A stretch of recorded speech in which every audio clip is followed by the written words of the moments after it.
N'aie pas l'air si pathétique, Anna. La voix de ma mère a percé le doux bourdonnement de la cheminée. Nous étions assis dans la salle à manger du chalet d'hiver de ma famille à Aspen.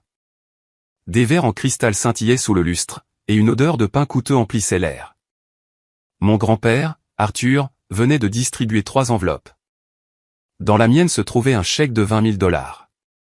Avant même que je puisse réaliser le montant, ma mère, Patricia, me l'a arraché des mains. Elle a ri, d'un rire sec et cassant qui m'a tordu l'estomac. « Oh, papa, arrête ça » a-t-elle dit en agitant le chèque comme si c'était un déchet. « Tu sais bien qu'ils proviennent de ton ancien compte clôturé. Ne leur donne pas de faux espoirs. » Mon frère Jacob n'a pas hésité. Il a mis son chèque en boule et l'a jeté dans le feu crépitant. « Bonne blague, grand-père » a-t-il ricané. Toujours le mot pour rire. Ma sœur Madison a gloussé et a fait de même. Je suis resté figé. J'ai regardé Arthur.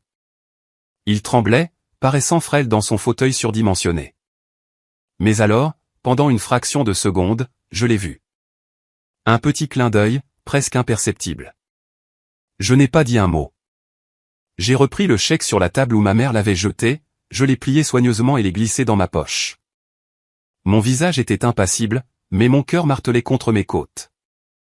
Laissez un commentaire et dites-moi. Avez-vous déjà été la seule personne dans une pièce à connaître la vérité, mais à devoir garder le silence pour survivre? Je veux entendre votre histoire. Je n'ai pas dormi cette nuit-là.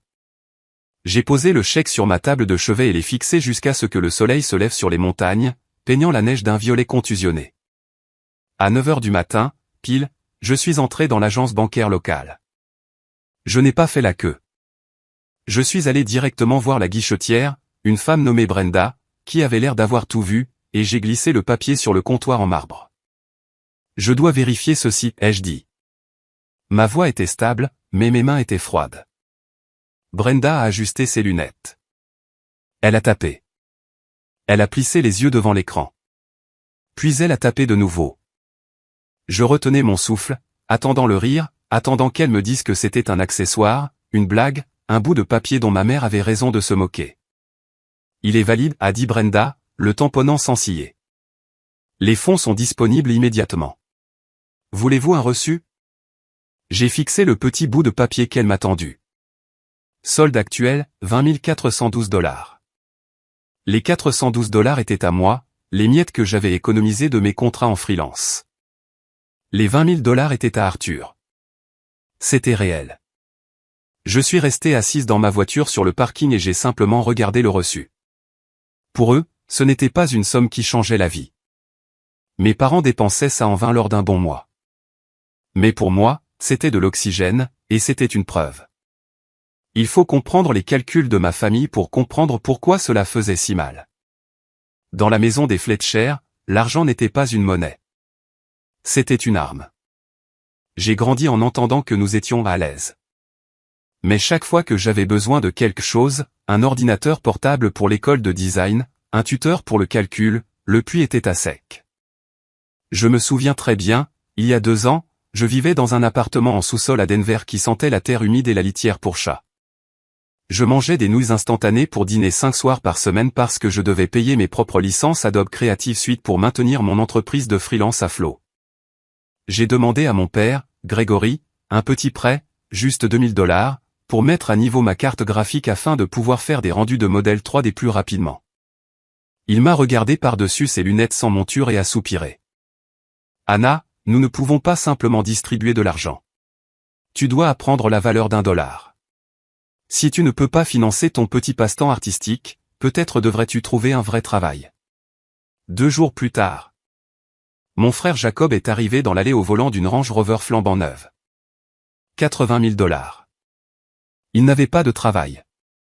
Il avait un concept d'incubateur technologique qui n'a jamais vu le jour. Quand j'ai interrogé ma mère à ce sujet, elle m'a repoussé d'un geste de la main. C'est pour son image, Anna. Jacob doit avoir l'air de réussir pour attirer les investisseurs. C'est un investissement. Tu ne comprendrais pas. Tu n'as pas l'esprit d'entreprise. Cette phrase, tu n'as pas l'esprit d'entreprise, était leur cage préférée. Ils l'utilisaient pour tout justifier. Ils m'ont dit qu'ils géraient le fonds en fiducie de ma grand-mère, 680 000 $ qui m'étaient spécifiquement destinés dans une fiducie esthétique protégée, parce que j'étais trop créative pour gérer un patrimoine. Ils disaient qu'ils me protégeaient de l'inflation. Assise dans cette voiture gelée, en regardant le bordereau de dépôt, les pièces du puzzle se sont assemblées. La Range Rover, les vacances constantes, les investissements dans les startups ratées de Jacob. Ce n'était pas l'argent de la famille, c'était mon argent. Ils ne me protégeaient pas de l'inflation. Ils protégeaient leur style de vie de ma propriété. J'ai regardé le reçu une dernière fois. Je n'ai pas ressenti le soulagement que j'attendais. J'ai ressenti une clarté froide et tranchante. Ils pensaient que j'étais juste une artiste, quelqu'un qui colorie à l'intérieur des lignes. Ils avaient oublié que mon travail ne consiste pas seulement à rendre les choses jolies. Mon travail est de remarquer quand un pixel est mal placé. Mon travail est de voir la structure derrière la façade. Et pour la première fois de ma vie, je ne les regardais pas comme mes parents. Je les regardais comme un défaut de conception, et j'allais le corriger. J'ai conduit directement au domaine d'Arthur. Ce n'était pas le chalet principal où la famille séjournait. C'était sa résidence privée, une plus petite maison en pierre en retrait dans les bois, le seul endroit que ma mère visitait rarement parce qu'elle disait que ça sentait les vieux livres et les poils de chien. La porte n'était pas verrouillée. Je l'ai trouvé dans son bureau, assis près de la fenêtre, regardant la neige tomber. Il ne semblait plus frêle maintenant. Il ressemblait à un homme qui avait attendu. « Tu es allé à la banque » a-t-il dit. Il ne s'est pas retourné. Il a été encaissé, ai-je répondu, debout dans l'embrasure de la porte. 20 000 $. Pourquoi? Arthur a tourné sa chaise. Ses yeux étaient vifs, bleus et perçants, dépouillés de la confusion brumeuse qu'il affichait en présence de mes parents. Parce que j'avais besoin de savoir si quelqu'un dans cette famille avait encore une colonne vertébrale. Jacob a brûlé la sienne. Madison a brûlé la sienne. Tu as gardé la tienne. Il a fait un geste vers la chaise en face de lui. Assieds-toi, Anna. Nous n'avons pas beaucoup de temps avant qu'il ne réalise que tu es parti. Je me suis assise. Le fonds en fiducie, ai-je dit. Il a disparu, n'est-ce pas? Arthur a soupiré.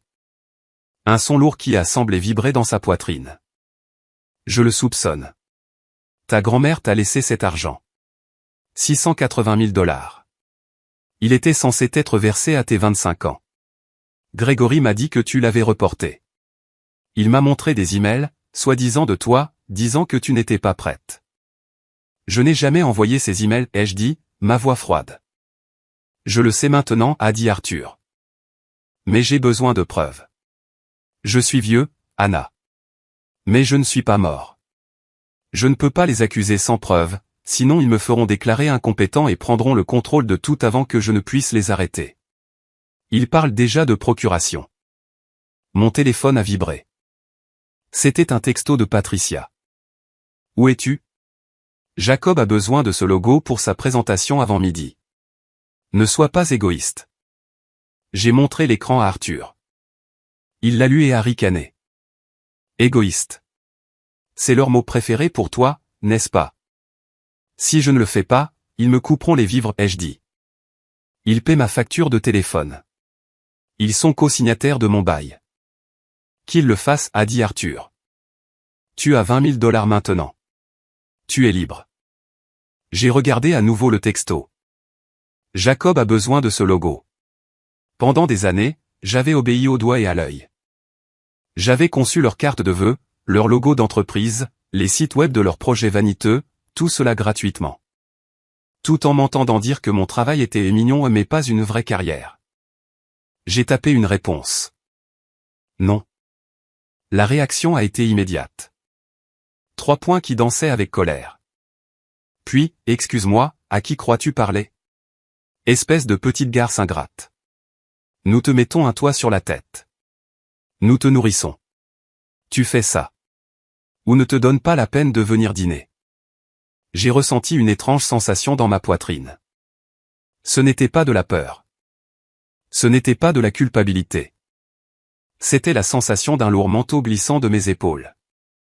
J'ai besoin que tu fasses quelque chose pour moi, a dit Arthur en se penchant en avant. Je vais organiser une réunion. Je vais leur dire que je veux transférer le domaine de manière anticipée. Mais j'ai d'abord besoin d'un audit financier en règle du fonds en fiducie. J'ai besoin que tu sois là. Ils mentiront, ai-je dit. Ils falsifieront les documents. Je sais, a dit Arthur, un sourire sinistre effleurant ses lèvres. Et c'est exactement ce sur quoi nous comptons. Il n'a pas expliqué davantage, mais j'ai compris. Il ne me demandait pas de les combattre. Il me demandait de les regarder se pendre eux-mêmes. J'ai regardé mon téléphone une dernière fois. Un barrage d'insultes de ma mère. Inutile, paresseuse, fardeau. J'ai éteint le téléphone et j'ai regardé mon grand-père. Le piège était simple. Et c'est pourquoi il était parfait. Arthur s'est assis à son bureau, a pris le téléphone et a appelé mon père. Il l'a mis sur haut-parleur pour que je puisse entendre chaque mot. Grégory, a dit Arthur, sa voix tremblant juste assez pour vendre la performance d'un homme perdant pied. J'ai réfléchi. Je ne sais pas combien de temps il me reste. Je veux vous transférer le domaine, à toi et à Patricia, dès maintenant. Évitez les frais de succession. Je pouvais pratiquement entendre mon père saliver à travers le haut-parleur. Papa, c'est très sage. Nous pouvons passer tout de suite pour signer les papiers. Pas encore, a interrompu Arthur. Mon avocat, Monsieur Sterling, insiste d'abord sur un audit en règle. Juste une formalité. Apportez les relevés financiers du fonds en fiducie d'Anna à son bureau demain à midi, juste pour montrer que tout a été géré correctement. Une fois qu'il aura donné son accord, les 20 millions sont à vous. Il y a eu une pause. Un silence si épais qu'on aurait pu s'étouffer. Bien sûr, a balbutié Grégory. Nous avons tous les dossiers. Nous y serons. Arthur a raccroché et m'a regardé. Maintenant, nous attendons. Je n'ai pas attendu sans rien faire. J'ai ouvert mon ordinateur portable. Voyez-vous, pendant la dernière décennie, j'étais le support technique désigné de la famille Fletcher. J'ai configuré leur iPhone, leur Wi-Fi et leur stockage en nuage. Ils ne changeaient jamais les mots de passe parce qu'ils ne pouvaient pas se donner la peine d'en retenir de nouveaux. Ils me considéraient comme le personnel de service, et on ne cache pas les choses au personnel parce qu'on ne pense pas que le personnel est assez intelligent pour comprendre ce qui le regarde. Je me suis connecté au compte cloud de la famille. C'est resté calme pendant 1 heure, puis la panique numérique a commencé. J'ai regardé les notifications de synchronisation de fichiers apparaître sur mon écran en temps réel. C'était comme observer une scène de crime en train d'être mise en scène depuis un satellite. Téléchargement modèle-relevé-chase.jpg. Téléchargement brouillon un fond fiducie.docs. Téléchargement brouillon V2 fond fiducie.pdf. Mes parents s'agitaient. Ils n'avaient pas les dossiers parce que l'argent n'existait pas. Alors, ils faisaient la seule chose qu'ils savaient faire. Ils fabriquaient une réalité qui leur convenait. À 23h45, un dernier fichier est apparu. Relevé-fond-fiducie-final.pdf. Je l'ai téléchargé. Je l'ai ouvert. Pour une personne normale, il semblait parfait. Il avait le logo de la Chase Bank, la bonne adresse, la mise en page d'aspect officiel.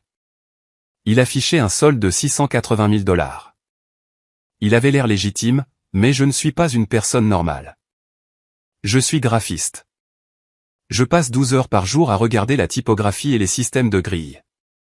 Pour moi, un document n'est pas seulement des mots sur une page. C'est une construction mathématique. J'ai ouvert le PDF dans Illustrator et j'ai zoomé. 300%. 600%. 800%. Et voilà. L'arrogance de l'amateur. C'est ce que les psychologues appellent l'effet Dunning-Kruger. Quand les personnes incompétentes sont trop incompétentes pour réaliser à quel point elles sont incompétentes. Mes parents pensaient que le graphisme consistait juste à dessiner des images sur un ordinateur. Ils ne respectaient pas la discipline. Donc ils n'en connaissaient pas les règles. Ils avaient utilisé la mauvaise police de caractère. La Chase Bank utilise une police propriétaire, un poids spécifique de San Francisco ou d'Helvetica selon l'année. Les chiffres sur ce relevé, en particulier la section du solde, étaient en Arial. J'ai activé la grille en superposition. L'alignement était mauvais. Le 6 de 600 000 flottait 3 pixels plus haut que le signe $. Le crénage, l'espace entre les caractères, était inégal. C'était un travail de copier-coller. Ils avaient pris une capture d'écran d'un vrai relevé, effacé le petit nombre et tapé un grand nombre par-dessus en utilisant une police système par défaut. C'était bâclé. C'était insultant, et c'était exactement ce dont nous avions besoin. J'ai vérifié les métadonnées du fichier. Créé hier, 23h42. Application, Adobe Photoshop CS6. Auteur, MacBook Pro de Grégory. Ils n'avaient pas seulement menti. Ils avaient créé une empreinte digitale de leur crime. Ils étaient si confiants dans leur propre supériorité, si sûrs qu'Arthur était sénile et que j'étais stupide, qu'ils m'avaient tendu l'arme du crime avec leurs empreintes partout dessus. J'ai sauvegardé le fichier sur mon disque dur externe. Puis j'ai sauvegardé le rapport des métadonnées. J'ai regardé Arthur. Ils ont mordu à l'hameçon. Ont-ils fait du bon travail, a-t-il demandé. Non, ai-je dit en fermant mon ordinateur portable. Arthur a souri. Rendez-vous dans la salle du conseil. La salle de conférence de Sterling et Finch était conçue pour intimider. Tout était en acajou et en verre, suspendu à 20 étages au-dessus du centre-ville de Denver. Dehors, un blizzard faisait rage, transformant la ville en un flou blanc. Mais à l'intérieur, l'air était calme et chaud. J'étais assise dans le coin le plus éloigné, près du chariot audiovisuel, mon ordinateur portable fermé sur mes genoux. Monsieur Sterling, l'avocat d'Arthur, était assis en bout de table. C'était un homme qui parlait en heures facturables, et en ce moment, il était silencieux. Arthur était assis à sa droite, paraissant petit dans son cardigan en laine, ses mains tremblant légèrement sur le bois poli. À midi pile, les lourdes portes doubles se sont ouvertes. Mes parents sont entrés comme s'ils montaient sur un yacht. Patricia portait un manteau de fourrure long jusqu'au sol qui coûtait probablement plus cher que toute mon éducation universitaire. Grégory portait un costume sur mesure, secouant la neige de ses épaules avec un air d'importance agacée. Ils ne m'ont pas regardé. Pour eux, je n'étais pas une joueuse dans cette partie. Je faisais partie des meubles, juste un autre équipement dans la pièce. Désolé, nous sommes en retard, a tonné Grégory en prenant le siège en face d'Arthur. Il n'avait pas l'air désolé. Il avait l'air d'un homme qui avait déjà dépensé l'héritage dans sa tête. Les routes sont un cauchemar, mais nous avons tout apporté. Il a fait glisser un épais dossier relié sur la table en acajou. Il a heurté le bois avec un bruit sourd. La comptabilité complète, a dit Grégory, affichant un sourire de requin. Tu seras content, papa. Le fonds en fiducie a même fructifié. Il s'élève à un peu plus de 700 000 $. Nous l'avons géré de manière conservatrice, bien sûr, pour protéger l'avenir d'Anna. Arthur n'a pas touché le dossier. Il a ajusté ses lunettes, les mains tremblant juste assez pour vendre la comédie. Mes yeux, a-t-il marmonné. Les chiffres sont flous. Je peux résumer, a dit Patricia en tendant la main vers le dossier. Non, a répondu Arthur, faisant un geste vers moi. Anna, mets-le sur le grand écran. Je veux les détails. En grand et en clair. Grégory a hésité, puis s'est détendu. Pour lui, j'étais juste le support technique, pas une menace. Vas-y, a-t-il dit alors que je connectais l'ordinateur portable. Patricia a sifflé. Ne casse rien. Essaie de ne pas nous mettre dans l'embarras. Ne vous inquiétez pas, ai-je dit d'un ton égal. Le document a rempli l'écran de 80 pouces. 680 000 $. Propre, convaincant. Tout est en ordre, a dit Grégory. Arthur s'est penché en avant. Ça a l'air impressionnant. J'ai laissé le silence s'installer. Puis j'ai parlé. Vous avez toujours dit que le design, c'était juste du dessin. Laissez-moi vous montrer ce que c'est vraiment. J'ai zoomé. Le solde a explosé sur le mur. Ceci flotte 3 pixels au-dessus de la ligne de base, ai-je dit. C'est une erreur de glisser-déposer. Une grille rouge est apparue. Puis des contours bleus. Arial Regular, ai-je continué. Police par défaut de Word. Photoshop CS6. Pas de bibliothèque de police. J'ai superposé un texte vert. Et ceci, c'est du San Francisco. La police que Chase utilise réellement. Crénage différent, courbes différentes. La vôtre est fausse. La pièce est figée. Vous n'avez pas obtenu ça d'une banque, ai-je dit. Vous l'avez mal fabriqué. Elle ment, a crié Patricia. Demandons au fichier, ai-je dit. Les métadonnées sont apparues. Créé, hier soir. Application, Adobe Photoshop CS6. Auteur, MacBook Pro de Grégory. Mon père est devenu blême. Vous avez falsifié un document financier, ai-je dit. C'est de la fraude. Patricia a crié et a attrapé son téléphone. Appelez-les, a dit Arthur calmement. Il s'est redressé maintenant. Stable. J'ai demandé à Anna de vérifier le compte parce que je savais que vous aviez volé l'argent. J'avais juste besoin de preuves. Grégory a murmuré. Nous l'avons emprunté. Pour Jacob. Monsieur Sterling a ouvert son classeur. Une clause de non-contestation, a-t-il lu. La fraude annule l'héritage. Il l'a refermé. Vous ne venez pas seulement d'avouer le vol de 680 000 $. Vous venez de vous déshériter d'un patrimoine de 20 millions de $. La sécurité les a escortés dehors. Patricia a attrapé mon bras. Nous sommes ta famille. Non, ai-je dit tranquillement. Je ne suis que l'aide de service, et l'aide de service vient de démissionner. Plus tard, Arthur a posé une main sur mon épaule. Tu es en deuil, a-t-il dit. La lucidité coûte cher. Elle te coûte tes illusions. Il avait raison. 6 mois plus tard, le chalet a été vendu. L'argent a été remboursé. J'ai lancé ma propre entreprise, spécialisée dans l'analyse de documents forensiques. Arthur et moi avons passé Noël à Hawaï. Ma mère a appelé la semaine dernière. J'ai mis le téléphone en silencieux et je suis retourné travailler. La compétence n'est pas bruyante, mais elle met un terme définitif aux choses.